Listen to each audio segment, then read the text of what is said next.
Welcome back at WNST, Towson, Baltimore, and Baltimore Positive. We're positively getting out on the road.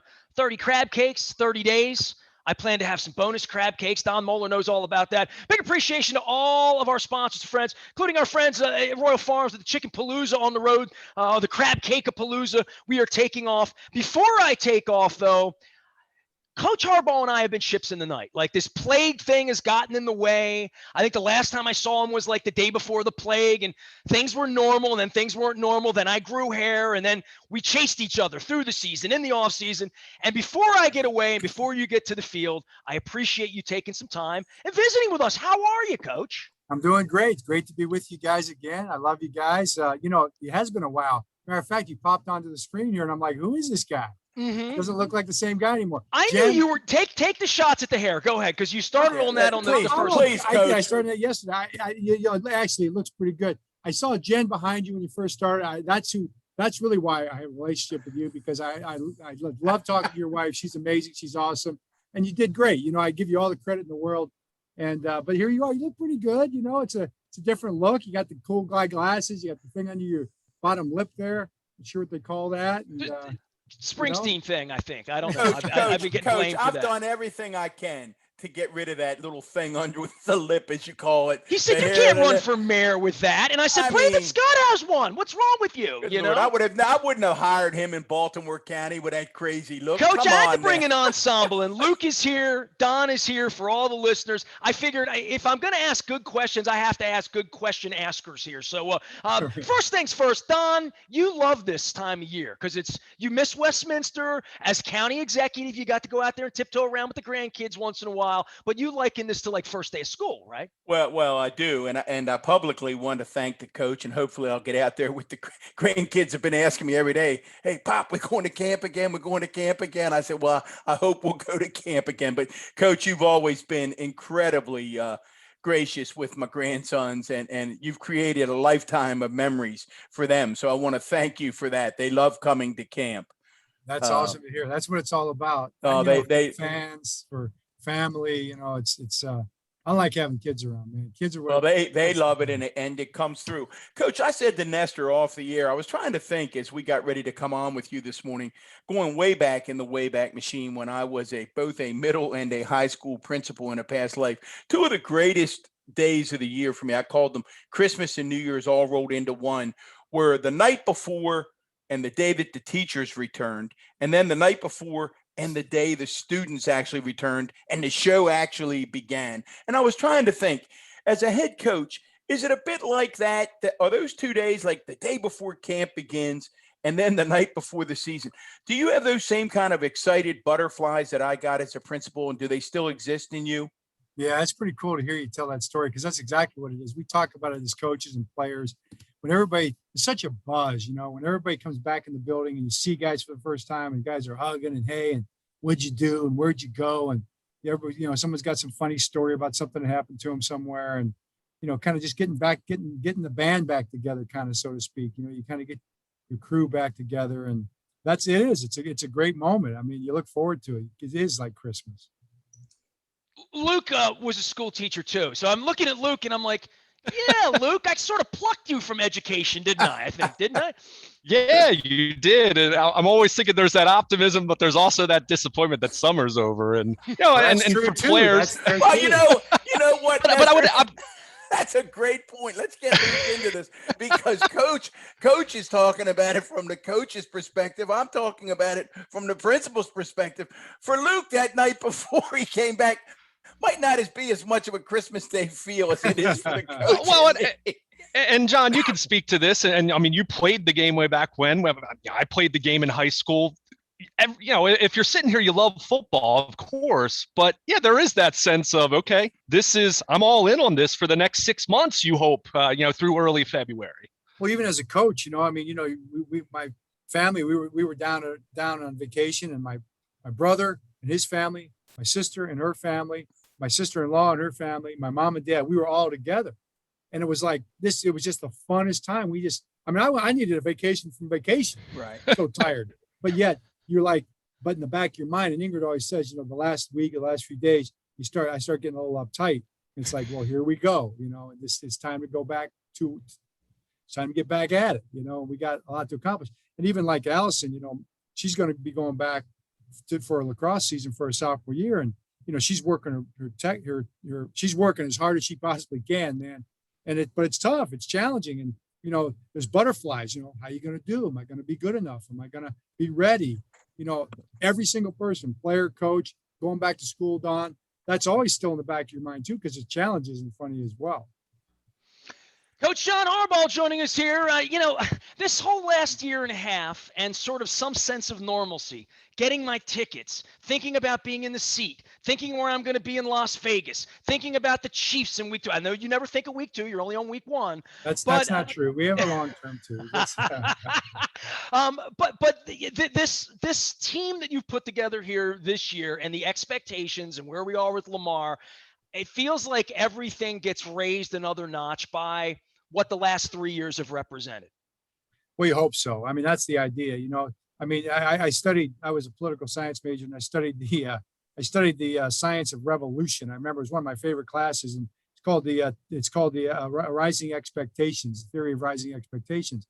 And the idea was that revolutions happen when things start getting better for a population, because their expectations rise faster than the government can provide, food, clothing, a better life, and all that stuff. And the next thing you know, the government gets overturned, and for the better or worse. It's like the same way in football. I mean, you start winning a few games, and next thing you know, fans are talking about the Super Bowl, or Super Bowl or bust, or if you don't do this or that, then you're not successful. And really, we have to take a different perspective. Back to your thing. One game, one day at a time. Be the best you can be, become the best team we can be, take care of execution, and being just as good as we can be, because you have to go out there and you have to perform. You have to sink putts. You have to make plays. So you can't really think in terms in the back of your mind. You're thinking about expectations or whatever, but really the challenge is what's right in front of you, getting the job done today, whatever that job is, and try to focus on that. Well, last year was crazy, and I think from a management perspective and all that you went through, COVID testing, playing football games on Wednesday afternoons, having to shut buildings down, all of those things that challenged you completely in a new way that you probably never even thought possible, right?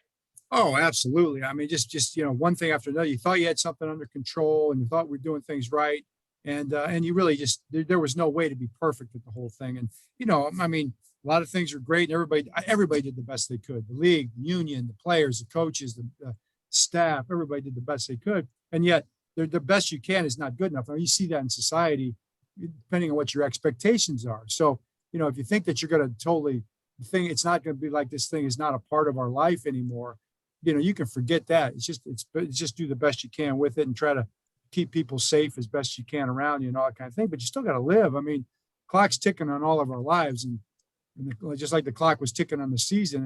And, we have things to do in life. We've got games to play. You just got to go play them. You just got to go live your life and do it in a way where you don't put other people or yourself in too much jeopardy. But yeah, it was different. It was crazy. I want to get back to normal so bad. And even with the memo in the meeting last night, we find out that, it's not going to be normal. I want it to be normal. I don't want to be dealing with this stuff anymore. I want to live our life fully, but we got to live our life fully still with some restrictions, and sometimes the rules are the rules. The ones the rules that don't gain anything but cost a lot, those are the ones that really bother me. And I push back against those, but I also have to realize that that's just my opinion too, sometimes, and other people see it differently.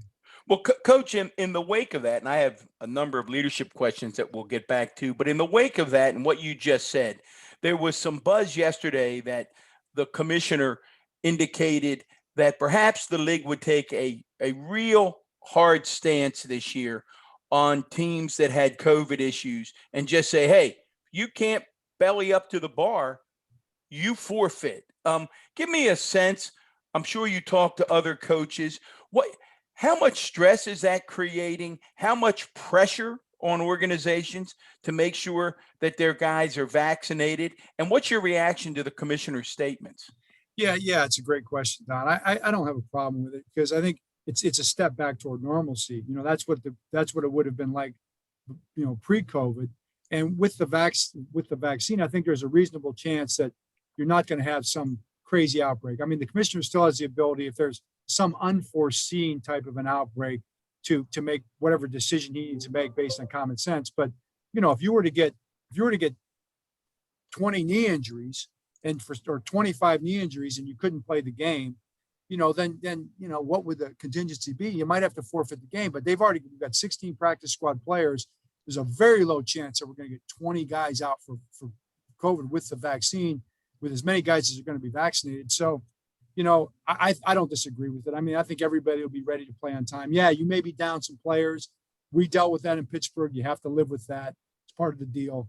And I'm not too worried about that part of it.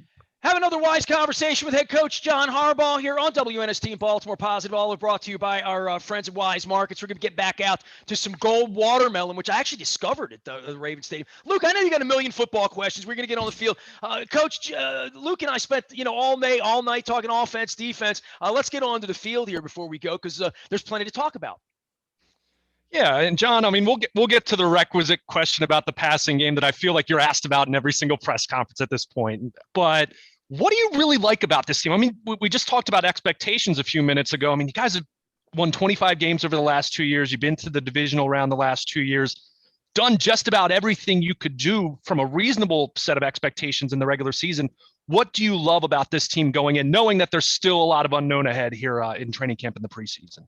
Exactly. Great. I mean, I love how determined they are. I mean, I love how competitive our guys are. We got guys who love to work, and that's kind of what we're based on, the idea that if you come to Baltimore, you're going to work. You just know that, and players know that all around the league now. So players come in here and they know that's just how it is. And I think we get guys that want to work here and they're happy to be here.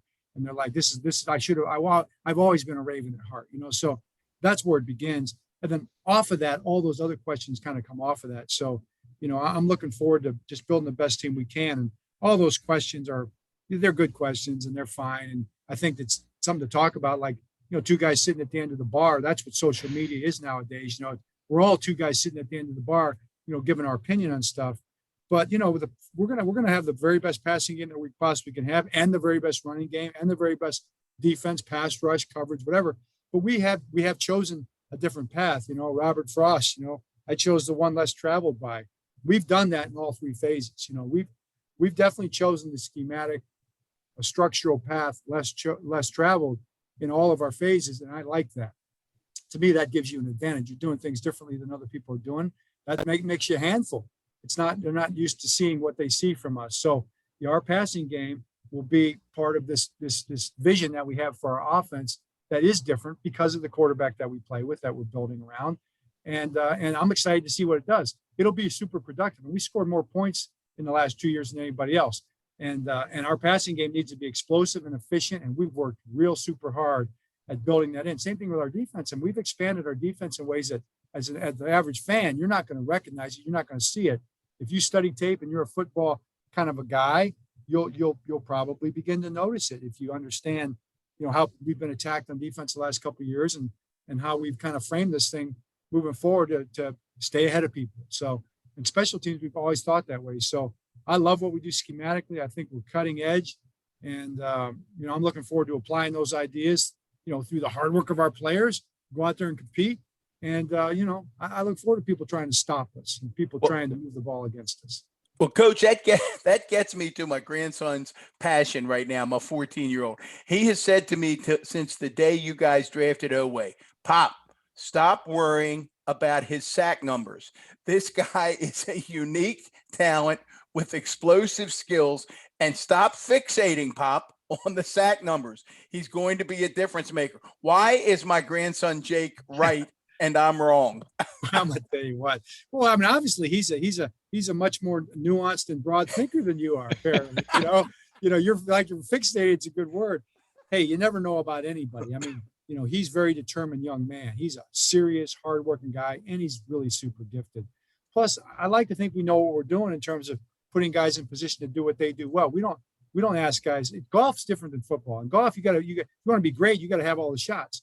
In football, we pick the guy that takes the shots. We have guys play the shots it's more like a scramble, right? We're taking the shots that guys are good at. So we're going to put all our guys in position to do the things they do. But this dude is big and fast and explosive and plays really hard. So, I think we can find things for him to do and get him to the quarterback. And I don't know. I'm excited about all of our guys. So I think your 14-year-old grandson is a pretty wise young man. He reminds me of that all the time. Hey, Coach, He's 14. He knows everything, right? You've been through that. Coach, you're a student of leadership. I mean, anybody that's heard you speak, I mean, you live and breathe this stuff. What are you continuing to learn? What are you reading lately that factors in to your thoughts on leadership? Because head coach, to me, it's so much more than X's and O's. You talk to a young up and coming head coach and they come to you and say, all right, John, you've done this a long time. What are the one or two things that I really need to focus on? What do you tell them? What's the keys to leadership in the NFL and in life? I wish there were just a couple buzzword things. I mean, so much of it to me is like, it's just basically relational and living and kind of being in every type of circumstances and being flexible and have a good spectrum of skills and things like that to deal with a lot of different things that come up, but to have principles that basically that you don't move from, that you believe in. What do you stand for? You have to have that. You can't be blown every sort of direction with the wind from a decision-making standpoint, because then, the old thing, if you stand for everything, you fall for anything, something like that. I forget the exact term, but there's a lot of truth to that. So we do try to remember this one thing. We try to, my dad always talks about confrontation. He says, confrontation gets a bad rep. We think confrontation is a bad thing. Confrontation is a great thing. You need to confront everything, confront things in your own life. And it starts with yourself. I just reading today, Jesus talked about, we want to worry about the speck in everybody else's eye. We forget what's in our own eye, take care of our own heart first. As a leader, you've got to kind of control your own heart first and make sure you're coming from a good place. But, in the end, we need to confront everything that has to do with what we're trying to accomplish here. Everything that has to do with football, everything, weightlifting, body fat composition, strength, flexibility, scheme, repetition, getting good at things, game planning. All those things need to be confronted every day. We need to be on the same page, aligned with each other. So we get out there in the heat of battle. There's really no question. We just play fast without thinking. We execute and we can adapt on the fly. All those things have to happen. And we can't do that by every time we deal with something, it's like, that's take it personal, or I'm sensitive, or can't talk to me like that, or whatever, all those kind of crazy, selfish, kind of like hypocritical type of thought process. It's like, so we confront everything, not anybody. We're not in the business of confronting each other, personally. We respect one another. We respect one another's opinions. We expect each other's talent. We expect each other, the fact that they're a created creature of God, of infinite value. You got to watch yourself, what you say, how you say it, treat people with respect, and confront everything that has to do with what we're trying to accomplish all the time, and at the same time, love everybody, but not anything, so we love each other. We're not in love with the Lombardi trophy. We're not in love with the ring. We're not in love with anything. We're in love with one another. You know what I mean? To accomplish whatever we're called to accomplish.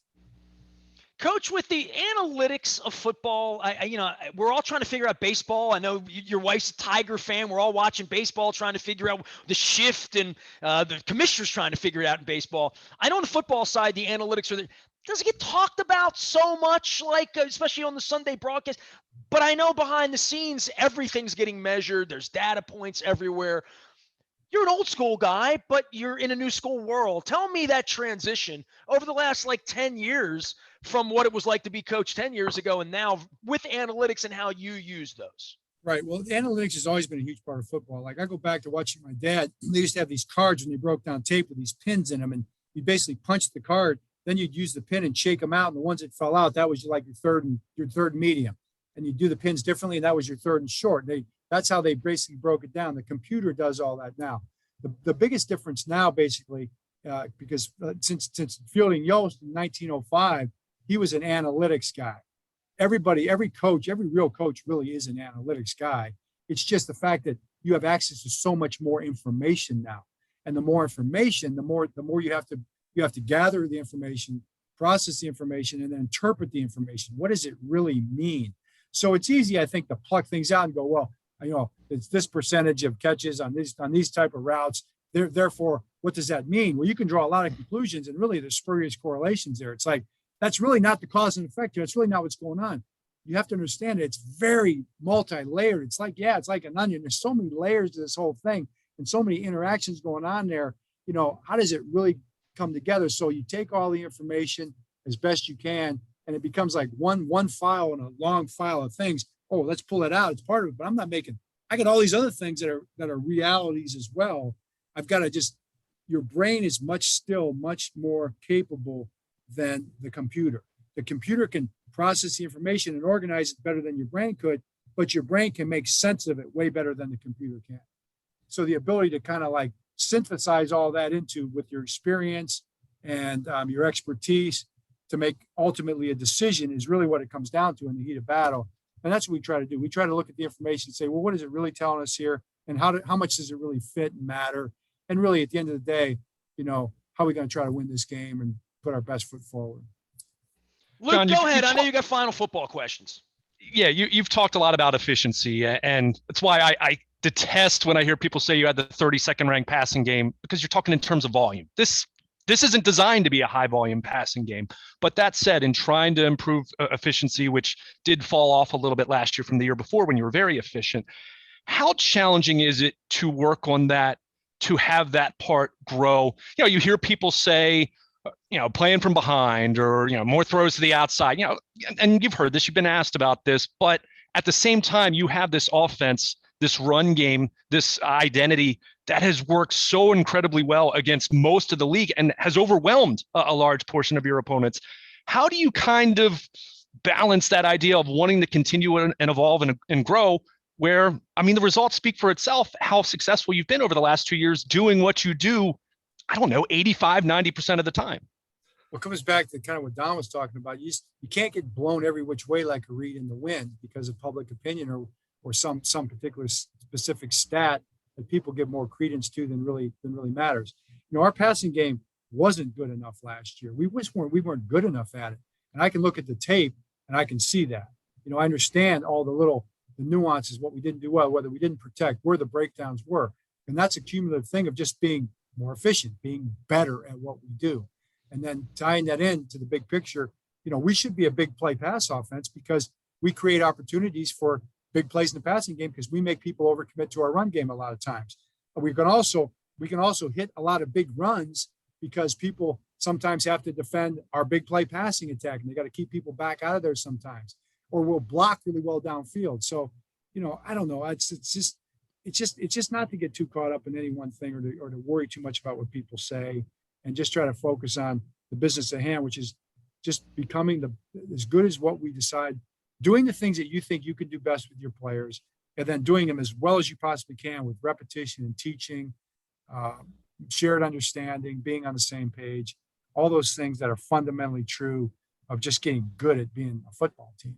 Stay cool out there. Stay hydrated out there. At some point, you and I'll get a crab cake together, and I'm going to be learning about crab cakes, during this next month. And the state of Maryland, Coach, I'm going to the mountains. I'm going to the ocean. I'm doing all these things in the state of Maryland I've never done. So I'll come back with some tales for you. We'll be ready for some football here in a couple weeks. Really appreciate you taking a little time with Don and Luke and I, and spending a little July time with us here before you get out on the field. Can't wait to hear some stories, my friend. Can't wait. I'm not cutting my hair. So. Oh, geez.